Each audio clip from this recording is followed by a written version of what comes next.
So I'm currently behind the wheel of a 2021 Hyundai Elantra Limited, and I want to take some time to showcase how to change out the battery in your key fob. So first off, grab your key fob and then flip it on its back where the Hyundai symbol is. You're going to see this little switch, and it has a little arrow which is going to tell you the direction you're going to slide this switch. So that's what you're going to do. You can see it's pointed up that way. So slide that up, and what that's going to do is it's going to release this manual key in here. So do that. Slide the manual key out. And like a lot of keys, you're going to notice there's a little bezeled edge. And what you're going to do is right here, you're going to slide that in like so.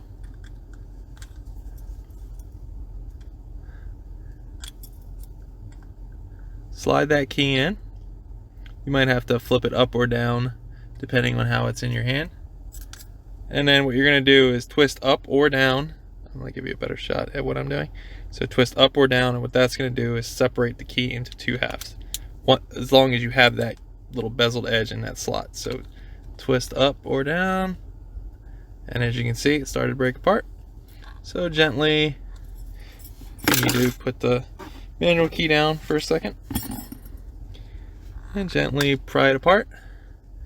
And what that's going to do is it's going to separate basically the key with the motherboard side where the buttons are underneath, and then you have the battery just tied into the back. So you can use the key, you can just gently grab it with your fingernail, slide it behind.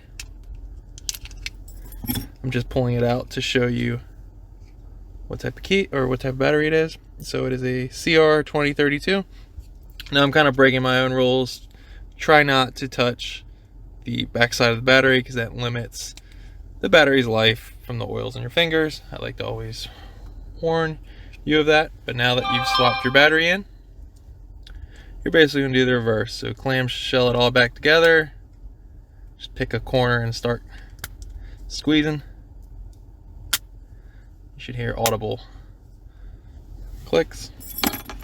Grab your manual key, slide it back in. You should hear one last click, and then you're good. You should not have to code the key to your car or anything like that. You just swapped out the battery. The key fob will remember that it is the key fob to your car. Hope you liked this quick video showcasing you how to swap out the battery in your Hyundai Elantra. Thanks for watching.